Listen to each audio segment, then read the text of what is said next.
Alright, so this is our first time trying any of this. We just cracked this open. Old Scout Rye, single barrel, cast strength. What is it, 118? Yeah, it's like 118.2. This is a 4-year. Yes. Is this MGP sourced? Yes, it is. That's what I thought. Yeah, all of Smooth Ambler. Smooth Ambler is sourced from MGP as far as I know. Like, it's basically like the icon of MGP. MGP just doesn't own them. Right. I don't get a super strong nose on this. I don't either, honestly. I get a little bit of sweet and ethanol, like basic It's whiskey really notes. interesting that you don't get a ton of rye notes at all. Maybe a little bit of spice, but that's about it. But even then, like, I hate not being able to pick it apart, but it's spice. I'm hoping that it opens up the further into the bottle I get, but for now, yeah, there's not a lot on the nose to this. Mm-hmm. Like, it's a little sweet. I would guess air is going to do good things to Yeah. this, but It's a little sweet on the nose, but it's like an indiscernible sweetness. Mm-hmm. It's just sweet. Maybe caramel. I think this might be the least complex nose we've tried to pick out, because there's not really anything we can pick out of it. Yeah, it's sweet. It's sweet and some a little spice. And then ethanol. Well, no, not even ethanol. It just smells hot. Mm-hmm.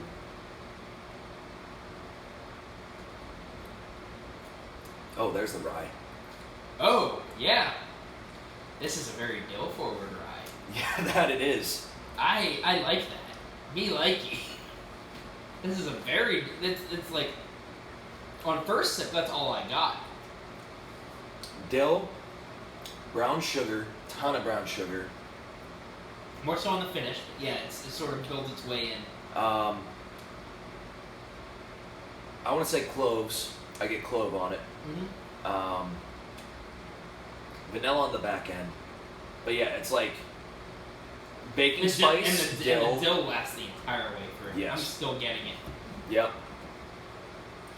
That like slightly sweet. What did you trade for this again? I traded the Nika for this, and I got this, and I got an old Forester 1910. You win. I very You win. much won that. You win.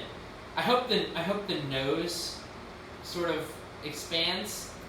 Even if it doesn't, It tastes good. Yeah. So. Even if it doesn't, I'll be okay with that. I would really like to see this in like a rye forward cocktail. I actually might take this with me to my go-to bar and let the bartenders play around with it and make me a cocktail with it, because I could really see this making a mean fucking Manhattan. Agreed, honestly. Yeah, you won. This is like it's not my favorite thing I've ever had. Fuck, this is good. It's not my favorite thing I've ever had, but this is up there in ryes. Especially, yeah, I was gonna say, and you know how much I'm a fan of dill forward ryes. Same. This would be my high-end equivalent to Dickel when it comes to dill. I have to agree with that. I think that Dickel has a little bit more rye coming through it, but at the same time, it might also be a little bit muted because we did have a bunch of other whiskey before this. Right. But yeah, I'm really happy with that. Like, it's sweet. There's so much dill. It's sweet. It has a lot of dill. That's the thing too, is it has a lot of rice spice. It doesn't have a ton of heat for being almost 120 proof.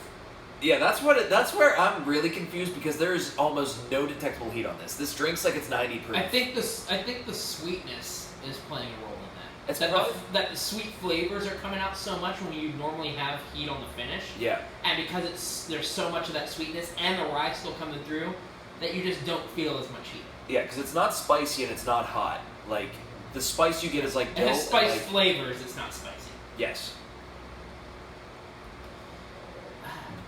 We've had, honestly, a pretty decent lineup so far. Oh, I would say so. It's Considering I think the pinhook was the weakest of them, and even that was good.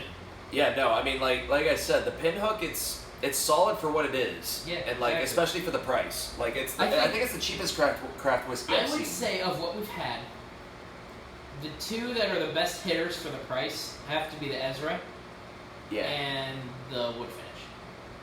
I would say so. For the price, I think those are the biggest hitters, because Although- they sort of bat above what you're paying.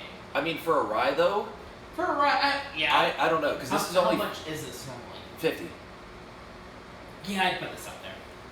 Like, again, like it's one of those I would things love that to compare this side by side with Piggyback. I mean, we're supposed to do a lineup at some point soon, and honestly, I have enough fries. we have more than enough fries. But yeah, like I think I don't have more of is the Jack Daniel's Single Barrel Heritage. I've been like nipping at that minimally. Well, I had like 3 pours of it left, and because Jack gave me such a good trade on that, I gave him what was left of it, and I'm like, just give me the empty bottle when you're done. Oh shit, really? It's like 3 pours. Right. Like, at that point, it was because I was sipping at it so slow, it wasn't gonna. It was. I felt like it would be better off going to somebody who would enjoy those couple pours and not be scared of finishing it. Right.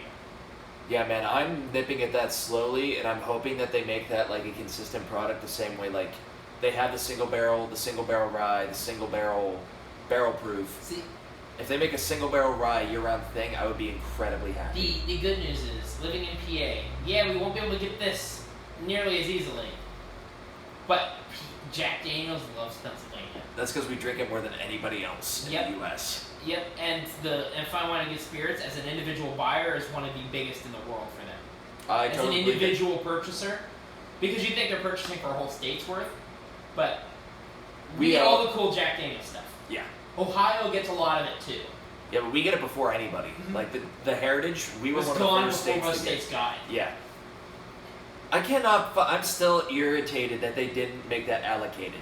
I know. Like, you can only buy 1 or 2 bottles, whatever. Like, usually it's what, 3?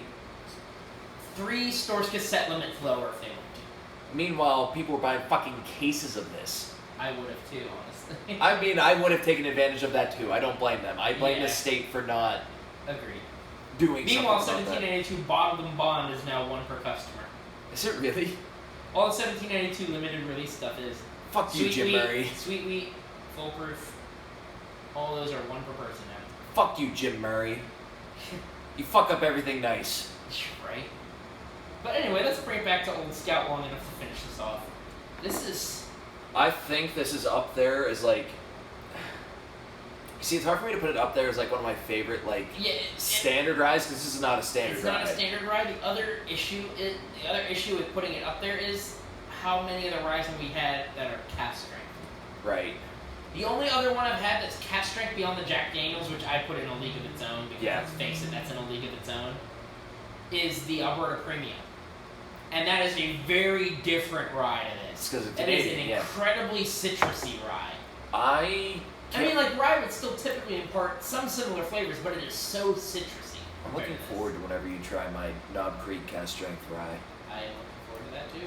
That's one of my favorite. I put that on the same pedestal as the Jack Daniels. The Jack Daniels is just so unique, but Knob Creek's is just as good, and nobody was buying it. I can still buy it for $70 online. You best believe I'm going to be buying several down the road. The more sips I'm having of this Old Scout, the more I'm liking it. I'm not gonna lie, I like this better than Midwinter's Nights Dram.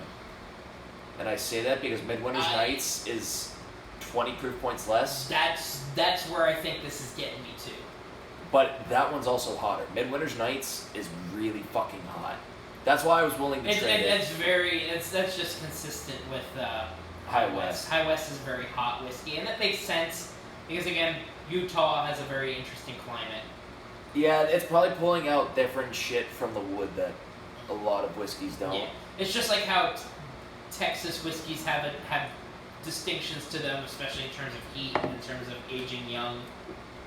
And one thing that I never... That's why I'm interested to try Wyoming. Because I think it would be more reminiscent of a High West. I think it would be like High West, yeah. But I was talking to a guy who... He's a bartender at a cigar bar I go to. Mm-hmm. Very intelligent about pairings, like liquors, foods, wines, etc. And the thing that he told me was, like, not only does like mash bill and like temperature and all that play a part in whiskey aging, terroir plays a part in it as well. So like where it is aged plays a huge part, which is why like Scotch has 5 distinct like areas. And it's why a Kentucky bourbon versus a MGP bourbon do distinctly taste a little bit different. Despite the fact that Kentucky and Indiana literally border each other. And in Indiana, like MGP, is made in the southern part of Indiana. I think I've been able to pick out anytime I taste something and I think like, I don't know who this is, but it feels like it's MGP. I'm actually pretty accurate at guessing when it's MGP. Yeah. They have a distinct flavor profile that's distinct to Indiana whiskey. Yeah. I don't know if you heard that they're actually making Indiana whiskey its own distinction. Good for them, honestly. Yeah, because it has MGP alone has sort of built that up for them. Honestly, like I think that they make the best ryes. Like, okay, the 95.5 is perfect. Like, it is literally the perfect rye mash bill in my opinion. I have to agree because I mean, even like Bullet Rye, I still think that's a really, really good rye. Right. At this point, I only put it in cocktails, but like it's still a fantastic rye. Right. And I mean, the reason I don't sip it is because there's ryes like this that are better. Right. So. And I mean, what's interesting though is that the one note that I've noticed is consistent across ryes from very different places is dill. Dickel, Tennessee. Well, this, Indiana. Dickel rye is sourced from MGP though. Oh, that does make sense. Yeah. I actually didn't know that. I know Dickel makes their own Tennessee whiskey. I did not know that the rye was sourced. Yeah, the rye is sourced. And that does make a lot of sense. I don't foresee that changing what either. What does throw me off is piggyback. Mm-hmm. Because I mean I know isn't Whistle Pig? No, they're Vermont. Whistle Pig is Vermont and Alberta, Canada, but they did source some stuff from MGP. But the weird thing is Piggyback is all Vermont and Canadian. And it's 100% rye, so Yes. it's not the traditional MGP mash bill. But that is also very dill forward. So it's really interesting. That's a very different climate, very different location, and it's still bringing out that same dill note. I know, but the thing is too is that those are the only two places that I get the dill in when it comes to a rye whiskey. That's fair. Like, Knob Creek's rye is very, like, it cuts back on the sweetness of the bourbon, and like you get a little bit more dry, a little bit more like roasty almost. I was gonna say because the four types of ryes I noticed I get are the very like dill like grassy spice kind of notes. Yep. You can get grassy like wild turkey. You can get really spicy like. Okay, then 5. Yeah, really spicy like we were both thinking it. I know. Sazerac isn't dill at all. That's more on the spicy side. I would say Sazerac is a good representation of that.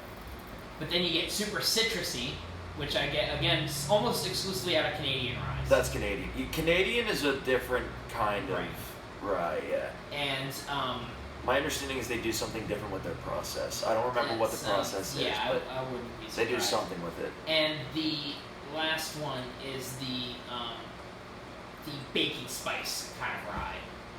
Like allspice, nutmeg. Yeah. Which is almost Makers. Almost cinnamony. Right.